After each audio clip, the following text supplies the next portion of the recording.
Hai,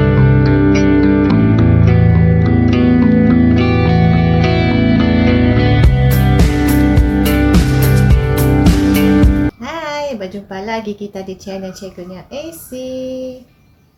Baik, kali ini cikgu masih berkongsi video berkaitan dengan sejarah tingkatan 2.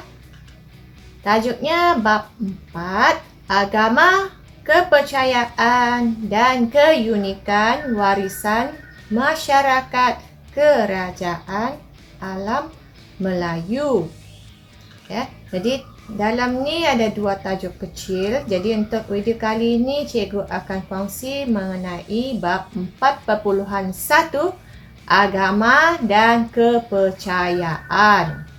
Sebagai pengenalan, mari kita tengok tajuk kecil di dalam bab 4.1. Subtajuknya yang pertama adalah kepercayaan awal. Yang kedua adalah penyebaran agama Hindu, Buddha dan Islam sebelum abad ke-15. Yang ketiga adalah perkembangan agama. Jadi maksudnya di dalam 4.1 ini ada 3 tajuk kecil, subtajuk ya. Masyarakat kerajaan alam Melayu ini mempunyai agama dan juga kepercayaan, di mana agama dan kepercayaan ini menjadi panduan dalam kehidupan seharian. Jadi apakah itu agama? Agama merupakan satu sistem yang berkaitan dengan anutan, keimanan dan penyembahan terhadap Tuhan. Sementara untuk kepercayaan pula merupakan satu pegangan yang diyakini dapat menjadi panduan dalam kehidupan. Pemerintah kerajaan alam Melayu ini mempunyai peranan yang sangat penting dalam memperkukuhkan agama dan memastikan kelangsungan agama tersebut di dalam sesebuah kerajaan itu. Mari kita tengok subtajuk yang pertama di dalam bab 4.1, iaitu kepercayaan awal. Masyarakat kerajaan alam Melayu ini mempunyai kepercayaan awal. Yang pertama adalah animisme. Yang kedua adalah dinamisme. Jadi apakah itu animisme? Animisme merupakan satu kepercayaan di mana dia percaya setiap makhluk hidupan dan tumbuhan memiliki roh dan semangat. Maksudnya di sini setiap benda hidup, tidak kiralah sama ada dia haiwan ataupun tumbuh-tumbuhan, bagi kepercayaan animisme mempunyai roh dan semangat di dalamnya. Dia berkait dengan makhluk halus. Pada masa yang sama juga, kepercayaan animisme ini dia menyembah roh nenek moyang yang telah meninggal dunia. Juga dikenali sebagai yang tujuan penyembahan ini adalah untuk memastikan keluarga yang masih hidup. Ini maksudnya orang-orang ahli keluarga yang masih hidup, yang masih berada di dunia ini akan mendapat kebaikan dan dapat menghindari daripada kesusahan di dunia. Mari kita tengok pula dinamisme. Kepercayaan dinamisme pula adalah kepercayaan di mana dia berkait dengan kekuatan, mana ataupun semangat. Di mana dia percaya setiap benda, makhluk mempunyai mana. Mana tadi kan semangat. Okay? Dia akan mempengaruhi hidup seseorang. Antara contohnya adalah upacara pemujaan semangat tanaman. Okay? Di mana selepas pemujaan ini dengan harapan akan dapat hasil tanaman yang subur dan banyak. Okay? Jadi kita tengok animisme ini gambarnya. Antara contoh perayaan animisme adalah perayaan hari moyang yang diamalkan oleh masyarakat Temuan di Bukit Ceding, Banting, Selangor. Okay, sementara untuk dinamisme pula, ini gambarnya. Ya, jadi kalau kita tengok antara contohnya adalah di mana pawang masyarakat Iban. Ya, jadi gambar ini menunjukkan di mana pawang ini sedang menyiapkan makanan korban bagi upacara miring semasa sambutan Hari Gawai. Ya, seterusnya kita tengok tajuk kecil yang kedua, subtajuk kedua iaitu penyebaran agama Hindu, Buddha dan Islam sebelum abad ke-15. Untuk agama Hindu dan Buddha, dia tersebar sebelum Masihi, di mana akhirnya mempengaruhi kehidupan masyarakat kerajaan alam Melayu. Sementara untuk agama Islam pula, dia tiba di alam Melayu mulai abad ke-7 dan kemudian tersebar serta diamalkan oleh kebanyakan kerajaan Melayu seperti Champa, Majapahit, Kedah dan juga Asai. Okay, jadi dari segi aspek sistem pemerintahan, bahasa, pesuratan dan seni bina ini dia dipengaruhi oleh budaya Hindu dan Buddha sehingga ke hari ini masih ada kerajaan yang mengamalkannya. Okay.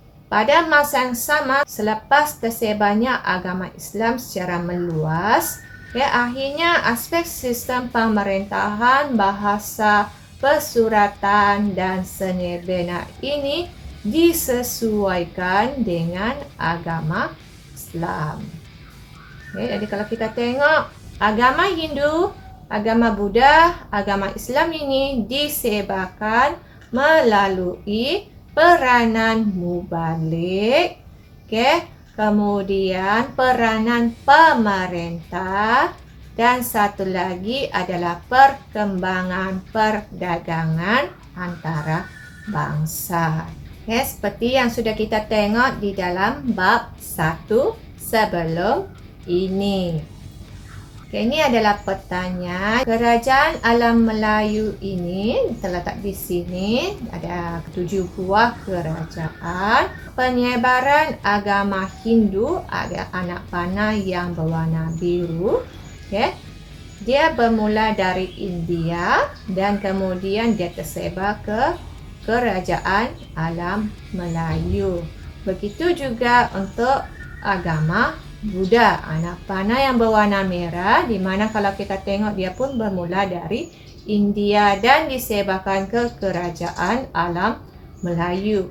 Bagi agama Islam pula, anak panah yang berwarna hijau, dia bermula dari tanah Arab dan kemudian dia tersebar sehingga ke kerajaan alam Melayu. Terusnya kita tengok perkembangan agama di bawah tajuk kecil, subtajuk yang ketiga. Jadi maksudnya di sini kita akan tengok setiap kerajaan alam Melayu. Yang pertama adalah kerajaan Funan.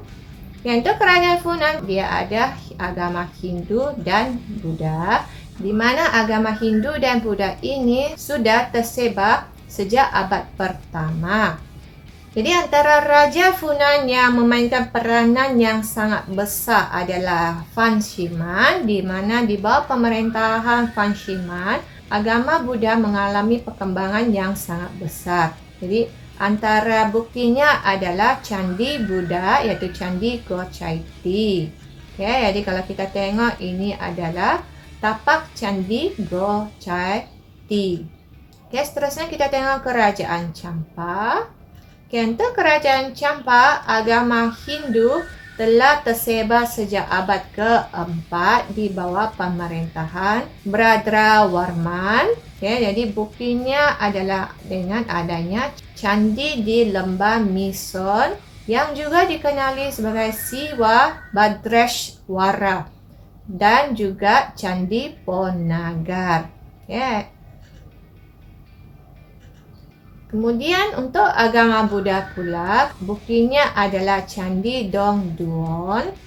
Untuk agama Islam pula, bukti kedatangan agama Islam adalah dengan penemuan batu bersurat pada 1035 dan batu nisan pada 1039 yang dijumpai di Panduranga. Agama Islam tersebar luas semasa pemerintahan Sultan Zainal Abidin pada abad ke-14. Ini adalah gambar Candi Ponagar.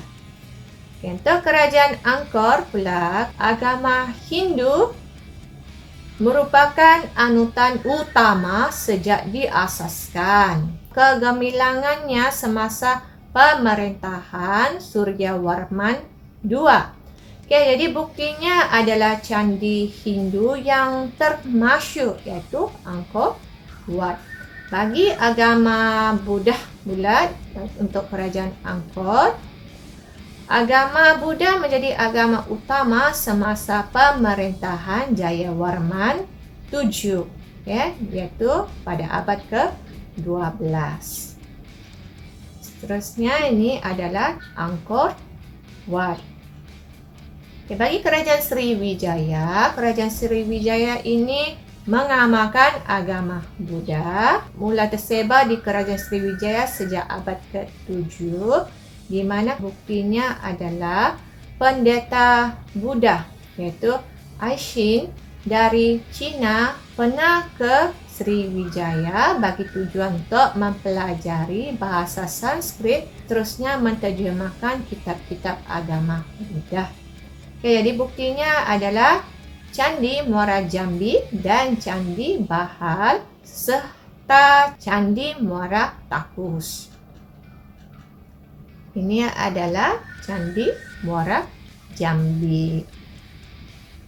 Bagi Kerajaan Majapahit, agama Hindu dan Buddha telah berkembang serentak, di mana Hayam Wuruk telah menyatukan aliran Hindu dan Buddha, dan gabungan ini dikenali sebagai Tripaksa pada abad ke-14. Jadi buktinya adalah di Candi Jabong, Candi Suku dan juga Candi Brahu.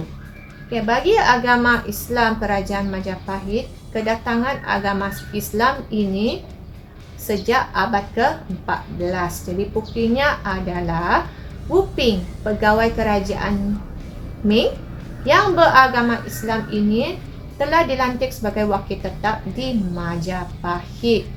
Bukti kedua adalah Gan Ing Chow, iaitu pegawai beragama Islam, pernah dilantik sebagai ketua kaum Cina di Tuban. Namun demikian, bagi Kerajaan Majapahit, selepas kejatuhan Kerajaan Majapahit, Kerajaan Demak menjadi pusat pengajian agama Islam terbesar di Jawa pada abad ke-16. Ini adalah Masjid Demak. Tahukah anda, agama Islam ini dia telah berkembang di Kerajaan Pasai pada abad ke-13 semasa pemerintahan Merah Silu. Jadi Merah Silu ini dia memeluk agama Islam dan kemudian dikenali sebagai Sultan Malik As-Saleh. Daripada kejadian tersebut, maka berkembanglah dan diwarisikan agama Islam ini ke kerajaan alam Melayu yang lain. Kerajaan seterusnya adalah Kerajaan Kedah Tua. Jadi kalau kita tengok Kedah Tua, agamanya adalah agama Buddha, di mana agama Buddha ini sudah wujud sejak abad ke-5 dan menjadi anutan utama masyarakat Kedah Tua.